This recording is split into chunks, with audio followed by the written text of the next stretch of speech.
नमस्कार। पिछली क्लास में हमने अव्यय प्रकरण का अध्ययन किया है। पिछली क्लासेस अपनी बहुत सारी अव्यय से रिलेटेड हुई हैं, तो आज भी उसी का कंटिन्यू है। अब आज हमारा जो नेक्स्ट अव्यय है वह है कदा। एक बार मैं आपको अव्यय के बारे में बता देती हूँ कि जैसा कि मैंने आपको बताया था कि शब्द दो तरह के होते हैं। एक तो होते हैं विकारी शब्द और एक होते हैं अविकारी शब्द। विकारी शब्द वे होते हैं जिन पे शब्द, विभक्ति, वचन इत्यादि का प्रभाव पड़ता है, और अविकारी शब्द वे होते हैं जिन पर शब्द, विभक्ति और वचनों का कोई प्रभाव नहीं पड़ता, और वे क्या कहलाते हैं? अव्यय भी कहलाते हैं। तो आज हमारा जो नेक्स्ट अव्यय है वह है कदा। कदा का अर्थ होता है कस्मिन काले।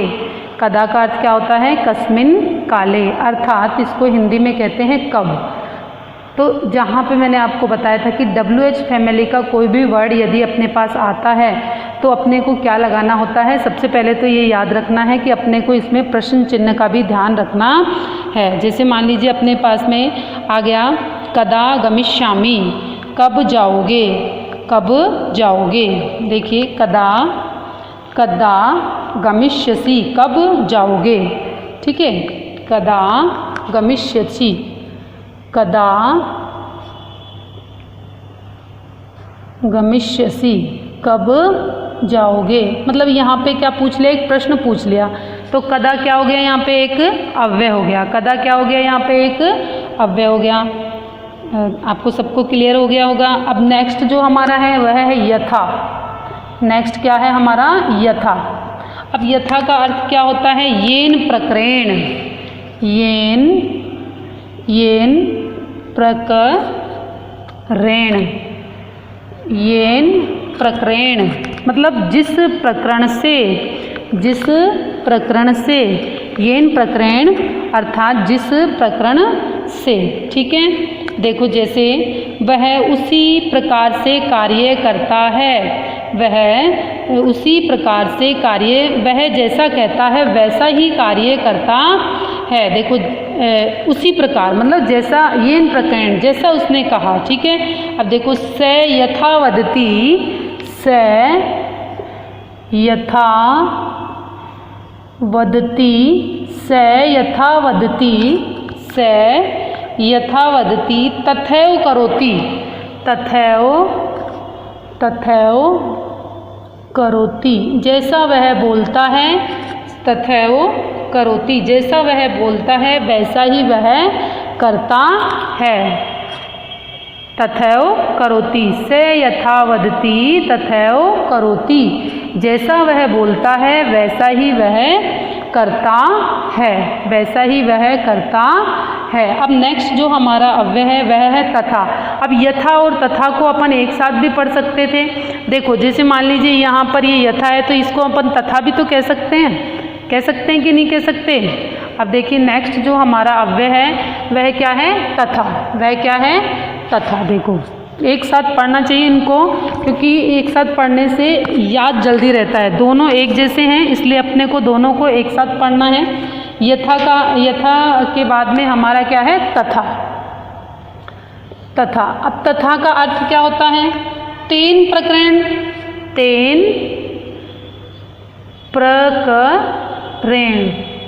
ठीक है, येन प्रकरण और तेन प्रकरण। ठीक है, अब देखो तेन, तथा का अर्थ क्या होता है? तेन अर्थात उसी प्रकार।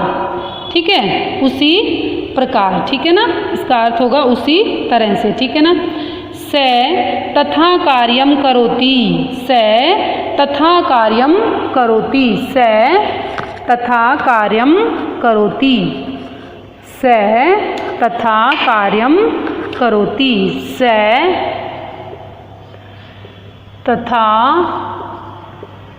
कार्यम करोति, स तथा कार्यम करोति, स तथा कार्यम करोति। ठीक है, समझ में आ रहा है सभी को? स तथा कार्यम करोति, वह जैसा कहता है वैसा कार्य करता है। एक आपको बता देती हूँ, वह जैसा अब ये तो क्या है? वह उसी प्रकार से कार्य करता है। इसका अर्थ तो ये हो गया स तथा कार्यम करोति, वह उसी प्रकार से कार्य करता है। अब एक आपको यथा और तथा दोनों का एक उदाहरण मैं आपको बता देती हूँ। स यथा वदति तथा करोति, स यथा वदति तथा करोति, ठीक है। स यथा वदति तथा करोति। अब देखो यहाँ तो आ गया यथा और यहाँ आ गया तथा, ठीक है। वह जैसा कहता है, अब देखो यथा का अर्थ क्या होता है जैसा, और तथा का अर्थ होता है वैसा, ठीक है। वह जैसा कहता है वैसा कार्य करता है, वह जैसा कहता है वैसा कार्य करता है, ठीक है। अब नेक्स्ट अपना जो है अव्यय वह है विना। नेक्स्ट हमारा अव्यय क्या है? विना। विना। अब विना का अर्थ क्या होता है? नाम से ही जैसा कि अपने को प्रतीत हो रहा है विना, विना का अर्थ होता है विहीन। बिना का अर्थ क्या होता है? विहीन या फिर अभाव, ठीक है। बिना, बिना का अर्थ क्या होता है? बिना, बिना का अर्थ होता है विहीन, विहीन या फिर अभाव, किसी चीज का अभाव, ठीक है। ज्ञान बिना न मुक्ति ही, ज्ञान बिना न मुक्ति, कितना बढ़िया इसका देखो उदाहरण है। ज्ञान बिना न मुक्ति, ज्ञानम, ज्ञानम बिना न मुक्ति, ज्ञानम बिना न मुक्तिम,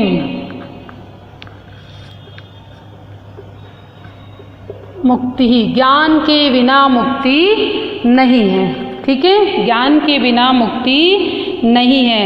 तथा तानम बिना रागो, तथा मानम बिना नृपः, यथा दानम बिना हस्ति, तथा ज्ञानम बिना याति।